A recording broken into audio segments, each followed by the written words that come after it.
Allahu Akbar, Allahu Akbar, La ilaha illallah. Allahu Akbar, Allahu Akbar, alhamdulillah.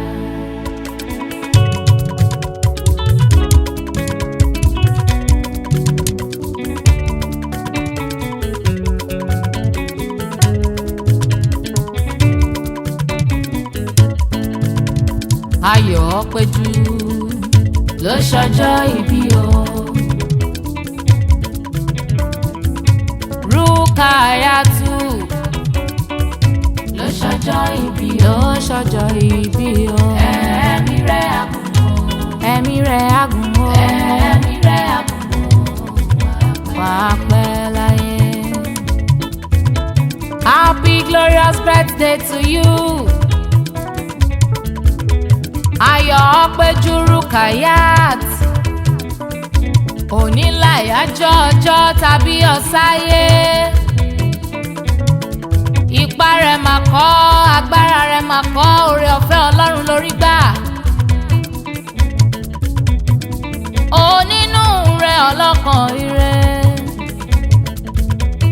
I celebrate you, today is your day. Wàá ṣọ̀pọ̀ ọdún láyé, ọdún yìí kò ní já ṣe mọ́. Ìgbà ọdún ìṣẹ́jú kan ni wàá dàgbà wàá dògbò, wàá dàgbà wàá dògbò. Ajogberu ló ṣọjọ́ ìbí o. Ṣọjọ́ ìbí o. Rukayatu ló ṣọjọ́ ìbí o. Ló ṣọjọ́ ìbí o. Ẹ̀mí rẹ̀ àgùn. Ẹ̀mí rẹ̀ àgùn. Ẹ̀mí rẹ̀ àgùn o. Wàá pẹ́ láyé. Alhamdulillahi o lórí ayé rẹ̀. Rukayat Shukuralillahi o lórí ayé rẹ̀. Amudalillahi o lórí ayé rẹ̀. Ọba tí kò jẹ́ kó dòkú, tí kò jẹ́ kó gbésìn, tí kò jẹ́ kó gbégbìn. Ọ̀rọ̀ rẹ̀ tọ́pẹ́, ọ̀rọ̀ rẹ̀ tọ́pẹ́. Aya wọn nílùú Èkìtì o.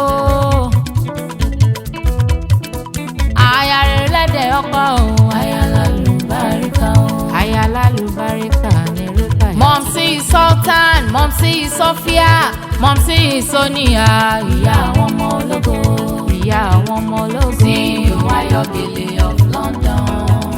CEO Ajogberu of London.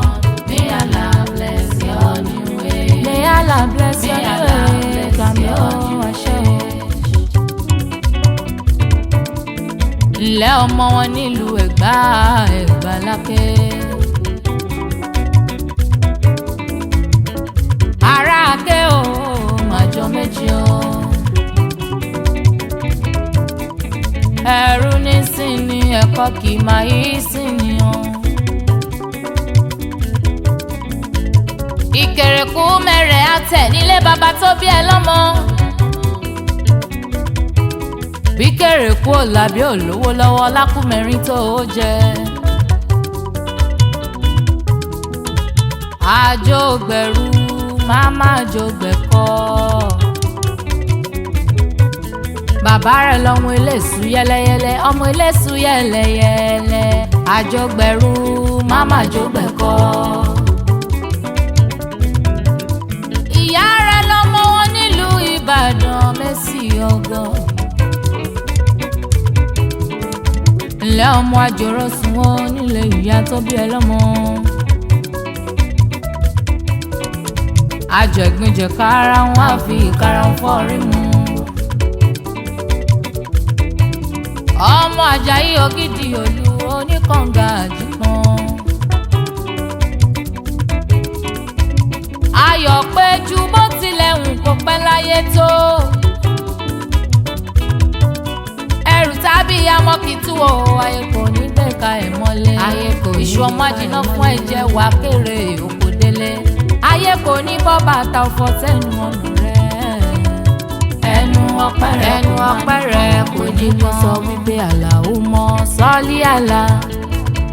Allahumma salli ala ala sayyidina Muhammadu. Allahumma salli ala. Rukayat ló fẹ̀mí ìmoore hàn ó. Ayọ̀péjú ló ṣọjọ́ ìbí, happy birthday to you.